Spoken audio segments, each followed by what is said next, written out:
जय श्री राम मेरे प्यारे भक्तों। आइए शुरू करते हैं रामचरितमानस बाल कांड के 60वें दोहे के हिंदी अनुवाद से। दक्ष ने सब मुनियों को बुला लिया और वे बड़ा यज्ञ करने लगे।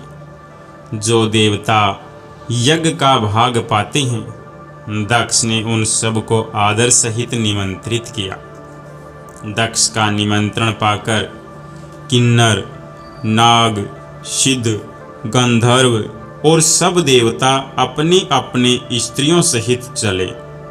विष्णु, ब्रह्मा और महादेव जी को छोड़कर सभी देवता अपना अपना विमान सजाकर चले। सती जी ने देखा अनेकों प्रकार के सुंदर विमान आकाश में चले जा रहे हैं। देव सुंदरियां मधुर गान कर रही हैं, जिन्हें सुनकर मुनियों का ध्यान छूट जाता है। सती ने विमानों में देवताओं के जाने का कारण पूछा। तब शिवजी ने सब बातें बतलाई। पिता के यज्ञ की बात सुनकर सती कुछ प्रसन्न हुई और सोचने लगी कि यदि महादेव जी ने मुझे आज्ञा दे तो इसी बहाने कुछ दिन पिता के घर जाकर रहूं, क्योंकि उनके हृदय में पति द्वारा त्यागी जाने का बड़ा भारी दुख था। पर अपना अपराध समझकर वे कुछ कहती न थी। आखिर सती जी भय, संकोच और प्रेम रस में सनी हुई मनोहर वाणी से बोली, हे प्रभु, मेरे पिता के घर बहुत बड़ा उत्सव है। यदि आपकी आज्ञा हो तो हे कृपाधाम, मैं आदर सहित उसे देखने जाऊं। शिवजी ने कहा, तुमने बात तो अच्छी कही, यह मेरे मन को भी पसंद आई, पर उन्होंने न्योता नहीं भेजा, यह अनुचित है। दक्ष ने अपनी सब लड़कियों को बुलाया है, किंतु हमारे वैर के कारण उन्होंने तुमको भी भुला दिया। एक बार ब्रह्मा की सभा में हमसे अप्रसन्न हो गए थे, उसी से वे सब भी हमारा अपमान करते हैं। हे भवानी, जो तुम बिना बुलाए जाओगी तो न शील स्नेह ही रहेगा और न मान मर्यादा ही रहेगी। यद्यपि इसमें संदेह नहीं कि मित्र, स्वामी, पिता और गुरु के घर बिना बुलाए भी जाना चाहिए, तो भी जहां कोई विरोध मानता हो उसके घर जाने से कल्याण नहीं होता। शिवजी ने बहुत प्रकार से समझाया, पर होनहारवश सती के हृदय में बोध नहीं हुआ। फिर शिवजी ने कहा कि यदि बिना बुलाए जाओगी तो हमारी समझ में अच्छी बात न होगी।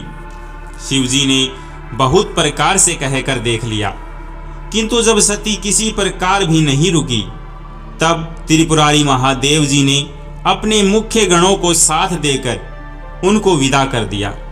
भवानी जब पिता दक्ष के घर पहुंची, तब दक्ष के डर के मारे किसी ने उनकी आवभगत नहीं की।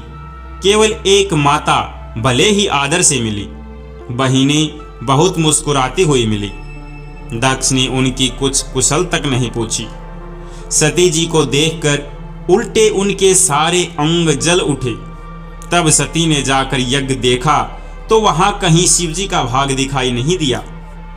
तब शिवजी ने जो कहा था वह उनकी समझ में आया। स्वामी का अपमान समझकर सती का हृदय जल उठा। पिछला पति परित्याग का दुख उनके हृदय में उतना नहीं व्यापा था जितना महान दुख इस समय पति अपमान के कारण हुआ।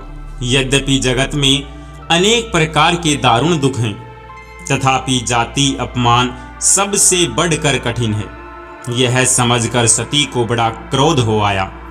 माता ने उन्हें बहुत प्रकार से ही समझाया बुझाया, परंतु उनसे शिवजी का अपमान सहा नहीं गया। इससे उनके हृदय में कुछ भी प्रबोध नहीं हुआ। तब वे सारी सभा को हठपूर्वक डांटकर क्रोध भरे वचन बोली, हे सभासदों और सब मुनीश्वरों, सुनो, जिन लोगों ने यहाँ शिवजी की निंदा की या सुनी है, उन सब को उसका फल तुरंत ही मिलेगा, और मेरे पिता दक्ष भी भली भांति पछताएंगे। जहां संत शिवजी और लक्ष्मीपति विष्णु भगवान की निंदा सुनी जाए, वहां ऐसी मर्यादा है कि यदि अपना वश चले तो उस निंदा करने वाले की जीभ काट लें, और नहीं तो कान मूंद कर वहां से भाग जाए। त्रिपुर दैत्य को मारने वाले भगवान महेश्वर संपूर्ण जगत के आत्मा हैं। वे जगत पिता और सबका हित करने वाले हैं। मेरा मंदबुद्धि पिता उनकी निंदा करता है, और मेरा यह शरीर दक्ष ही के वीर्य से उत्पन्न है। इसलिए चंद्रमा को ललाट पर धारण करने वाले वृषकेतु शिवजी को हृदय में धारण करके मैं इस शरीर को तुरंत ही त्याग दूंगी। ऐसा कहकर सती जी ने योगा अग्नि में अपना शरीर भस्म कर डाला। सारी यज्ञशाला में हाहाकार मच गया।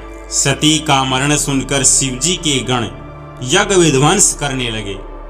यज्ञ विध्वंस होते देखकर मुनीश्वर भृगु जी ने उसकी रक्षा की। ये सब समाचार शिवजी को मिले। तब उन्होंने क्रोध करके वीरभद्र को भेजा। उन्होंने वहां जाकर यज्ञ विध्वंस कर डाला और सब देवताओं को यथोचित फल दंड दिया। दक्ष की जगत प्रसिद्धि वही गति हुई जो शिवद्रोही की हुआ करती है। यह इतिहास सारा संसार जानता है, इसलिए मैंने संक्षेप में वर्णन किया। सती जी ने मरते समय भगवान हरि से यह वर मांगा कि मेरा जन्म जन्म में शिवजी के चरणों में अनुराग रहे। इसी कारण उन्होंने हिमाचल के घर जाकर पार्वती के शरीर से जन्म लिया। जब से उमा जी हिमाचल के घर जन्मी, तब से वहां सारी सिद्धियां और संपत्तियां छा गई। मुनियों ने जहां तहां सुंदर आश्रम बना लिए और हिमाचल ने उनको उचित स्थान दिए।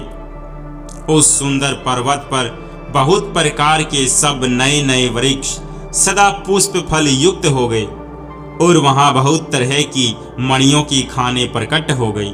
राम सिया राम जय जय राम, राम सिया राम जय जय राम।